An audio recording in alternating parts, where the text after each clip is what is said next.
बारिश की बूंदें हल्की हल्की छत पर टपक रही थीं। गली के उस छोटे से घर में एक लड़की बैठी थी जिसकी आंखों में ख्वाबों की दुनिया बसी हुई थी। उसका नाम था सना। सना बचपन से ही थोड़ी अलग थी क्योंकि उसके एक पैर में कमजोरी थी। लोग कहते थे कि वो लंगड़ी है। ये शब्द उसके दिल में हमेशा नश्तर की तरह चुभता था, लेकिन उसने अपने अंदर हिम्मत जमा ली थी। वह पढ़ने लिखने में तेज थी, सुंदर थी और उसका दिल सोने का था। सना ने कभी सोचा भी नहीं था कि उसकी जिंदगी में भी मोहब्बत दस्तक देगी, लेकिन किस्मत के खेल निराले होते हैं। उसकी मुलाकात सोशल मीडिया के जरिए एक लड़के से हुई थी। उसका नाम था आदिल। आदिल पढ़ा लिखा, स्मार्ट और अच्छे परिवार से था। दोनों की बात धीरे धीरे दोस्ती से मोहब्बत तक जा पहुंची। आदिल ने कभी वीडियो कॉल पर उसे ठीक से देखा नहीं था, बस तस्वीरें ही देखी थीं। सना ने हमेशा अपनी ऐसी तस्वीरें भेजी जिनमें उसका पैर साफ दिखाई नहीं देता था। वह डरती थी कि अगर आदिल को उसकी सच्चाई पता चली तो शायद वह उसे कभी कबूल नहीं करेगा। दिन बीतते गए और उनकी मोहब्बत गहराती गई। आदिल ने कई बार कहा था, सना, मैं तुमसे शादी करना चाहता हूँ। मैं चाहता हूँ कि तुम मेरी जिंदगी की रानी बनो। सना सुनकर खुश तो होती थी, लेकिन उसके दिल में हमेशा डर की एक दीवार खड़ी रहती थी। आखिरकार दोनों परिवारों की रजामंदी से रिश्ता तय हो गया। सना के घर वालों के लिए ये खुशी का पल था। पहली बार उन्हें लगा कि उनकी बेटी भी किसी का घर बसाएगी। माँ की आंखों में सपनों के फूल खिल उठे थे। सना ने भी अपने दिल के दरवाजे से सारे डर निकाल दिए और खुद को इस ख्वाब में डूबने दिया कि अब वह भी दुल्हन बनेगी। शादी के दिन नज़दीक आने लगे। घर में हर तरफ रौनक थी। मेहंदी की रस्म तय हुई। रिश्तेदार, सहेलियां सब आए। सना ने अपनी हथेलियों पर मेहंदी सजाई। मेहंदी में आदिल का नाम लिखा हुआ था। वह बार बार अपनी हथेलियों को देखती और मुस्कुराती। आंखों में सपनों का समंदर उमड़ता था। लेकिन उसी शाम आदिल पहली बार उससे आमने सामने मिलने आया। उसने सना को देखा और उसकी नज़र सना के उस कमजोर पैर पर पड़ी। सना ने शर्माते हुए उसे देखा, जैसे किसी दुल्हन को अपने महबूब से मिलकर होना चाहिए। लेकिन आदिल की आंखों में अचानक अजीब सा बदलाव आया। वो पीछे हट गया, जैसे किसी ने उसे धोखा दे दिया हो। ये क्या है सना? उसकी आवाज़ में हैरानी और गुस्सा मिला हुआ था। सना ने धीमी आवाज़ में कहा, आदिल, ये तो बचपन से है। मैं लंगड़ी हूँ, लेकिन मैंने कभी चाहा नहीं कि यह मेरी मोहब्बत के बीच आए। आदिल का चेहरा तमतमाया हुआ था। तुमने मुझसे ये बात क्यों छुपाई? तुम जानती हो मैं कैसे सपनों की दुल्हन चाहता था। और तुम तो लंगड़ी हो। मैं ऐसी लड़की से कैसे शादी कर सकता हूँ? ये सुनकर सना के सीने में जैसे किसी ने खंजर उतार दिया हो। उसकी आंखों से आंसू झरने लगे। वह कांपते हुए बोली, आदिल, तुमसे छुपाया नहीं, बस डर गई थी। मैंने सोचा अगर तुम मुझे जानकर छोड़ दोगे तो मैं टूट जाऊंगी, लेकिन मैंने तुमसे दिल से मोहब्बत की है। देखो, मैंने मेहंदी भी तुम्हारे नाम की लगाई है। उसने कांपते हाथ आगे बढ़ाए जिन पर आदिल का नाम चमक रहा था। आदिल ने उन हाथों को देखा, लेकिन उसके दिल में कोई नरमी नहीं आई। वह ठंडी आवाज में बोला, मेहंदी से क्या होता है? मोहब्बत सिर्फ नाम से नहीं चलती। मुझे जिंदगी भर एक लंगड़ी औरत के साथ जीना है। माफ करना सना, लेकिन मैं ये रिश्ता नहीं कर सकता। सना वहीं जमीन पर बैठ गई, उसका गला भर आया। वह फूट फूट कर रोने लगी। उसकी सहेलियां और माँ उसे उठाने दौड़ी, लेकिन सना बार बार आदिल से कह रही थी, प्लीज आदिल, मुझे मत छोड़ो। मैं तुमसे बहुत मोहब्बत करती हूँ। मैं तुम्हारे बिना जी नहीं पाऊंगी। तुम मेरी दुनिया हो। लेकिन आदिल का दिल जैसे पत्थर बन चुका था। उसने पीछे मुड़कर भी नहीं देखा और वहां से चला गया।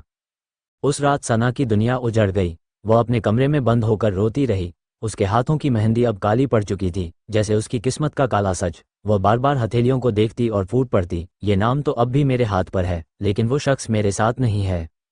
माँ बाप टूट चुके थे। मोहल्ले वाले बातें बना रहे थे, लड़का भाग गया, लंगड़ी लड़की से कौन शादी करेगा, जैसी बातें हर तरफ गूंज रही थीं।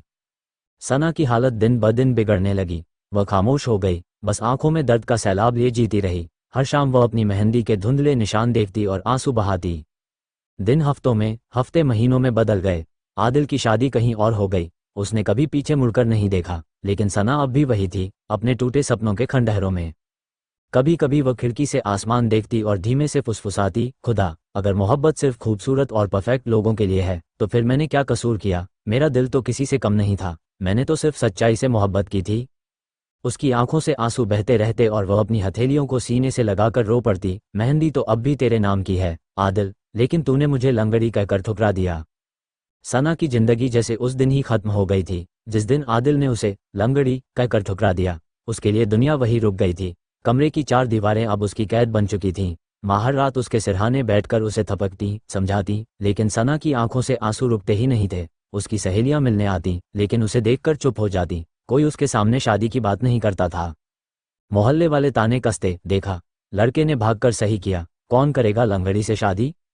बेचारी माँ बाप की इज्जत मिट्टी में मिल गई। अब जिंदगी भर कुंवारी रहेगी। ये ताने सना के कानों में जहर की तरह उतरते। वो खिड़की से बाहर झांकती और सोचती, क्यों खुदा, क्यों मुझे ये सजा दी? क्या मेरा दिल मोहब्बत के लायक नहीं था? दिन बीतते गए। आदिल ने दूसरी जगह शादी कर ली। खबर आई कि उसकी दुल्हन शहर की सबसे खूबसूरत लड़की है। लोग तुलना करने लगे, देखो कैसी सुंदर दुल्हन लाया है आदिल। ये सुनकर सना का दिल और टूट गया। उस रात सना ने आईने में खुद को देखा। उसके हाथों पर अब भी मेहंदी के धुंधले निशान थे। उसने धीरे से फुसफुसाया, आदिल, तेरा नाम तो मिटा नहीं, लेकिन तू मुझे मिटा गया। कुछ महीने बाद खबर आई कि आदिल की शादीशुदा जिंदगी ठीक नहीं चल रही। उसकी बीवी उससे झगड़ा करती, मायके चली जाती। लोग कहते, जिसने सच्चा दिल तोड़ा हो उसके साथ अच्छा कैसे हो सकता है? लेकिन सना के दिल में कोई तसल्ली नहीं थी। उसके लिए तो दुनिया पहले ही वीरान हो चुकी थी। सना की मां ने कई जगह रिश्ता ढूंढने की कोशिश की, लेकिन हर जगह एक ही सवाल पूछा जाता, क्या लड़की लंगड़ी है? और जब मां सच बताती तो रिश्ता वहीं खत्म हो जाता। धीरे धीरे मां ने कोशिश करना भी छोड़ दिया। एक रात सना मां के पैरों में सिर रखकर रो रही थी। उसने कहा, अम्मी, मैं अब शादी नहीं करूंगी, मैं थक गई हूं। लोग मेरा मजाक उड़ाते हैं, मैं और जिल्लत नहीं सह सकती। मां की आंखों से आंसू बह निकले। उन्होंने उसे गले लगा लिया, नहीं बेटी, तू कमजोर मत पड़, तू किसी का सहारा बनेगी। इन शब्दों ने सना के दिल में कहीं एक चिंगारी जलाई।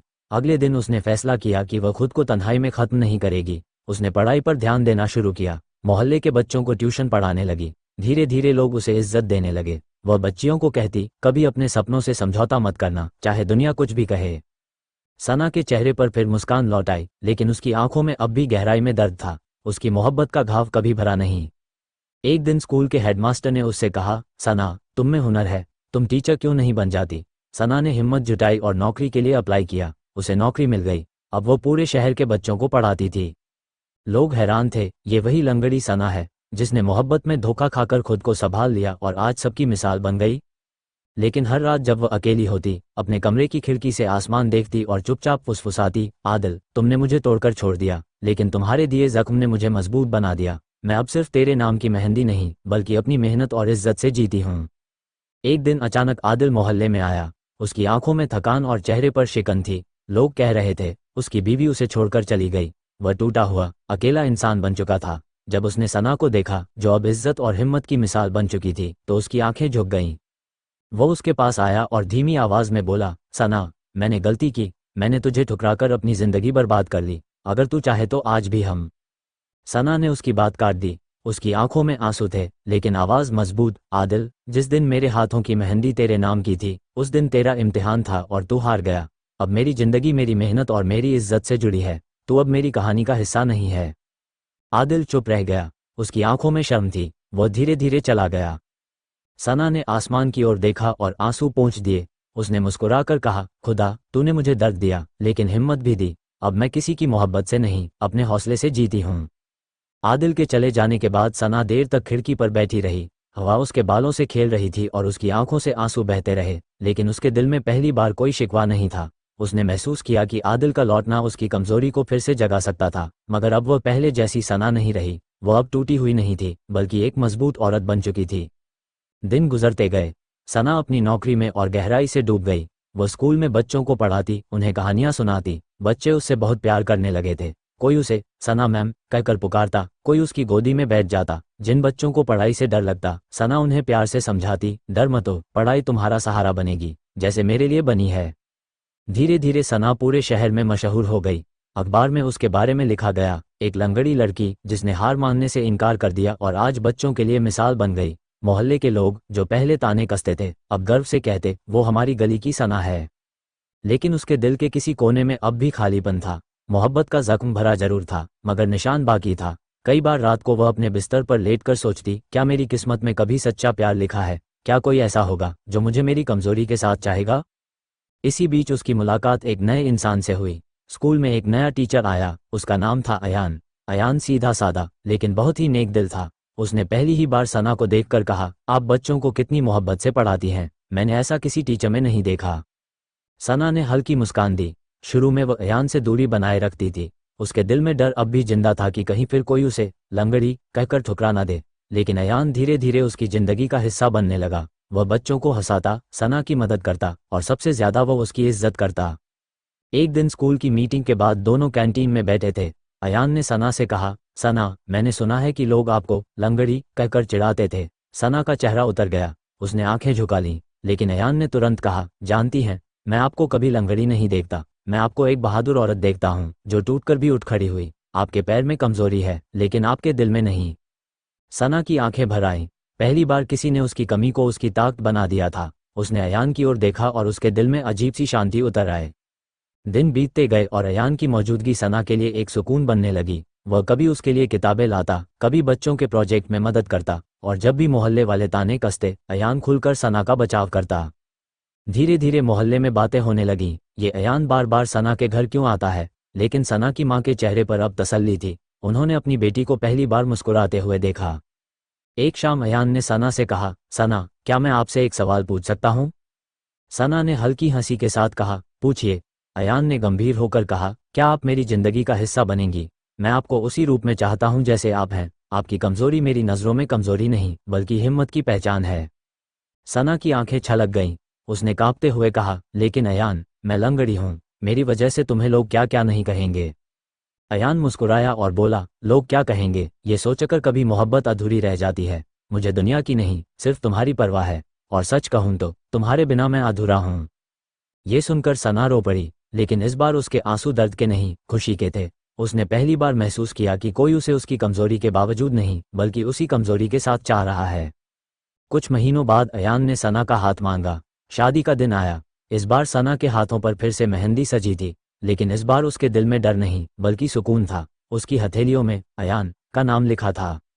जब वो दुल्हन बनकर आई तो लोगों ने फुसफुसाना शुरू किया, ये वही लंगड़ी सना है जिसे पहले ठुकरा दिया गया था। लेकिन इस बार कोई फर्क नहीं पड़ा, क्योंकि अयान उसके बगल में खड़ा था और गर्व से कह रहा था, ये मेरी पत्नी है, मेरी ताकत है। सना की आंखों से आंसू बहे, लेकिन अब वो आंसू खुशी के थे। उसने सोचा, खुदा, तूने मुझे बहुत आजमाया, लेकिन आखिरकार तूने मुझे वो इंसान दिया जो मुझे उसी रूप में चाहता है जैसे मैं हूँ। उसकी कहानी अब पूरी हो गई थी। अधूरी मोहब्बत का दर्द पीछे रह गया और एक नई मोहब्बत ने उसकी जिंदगी को नया रंग दे दिया।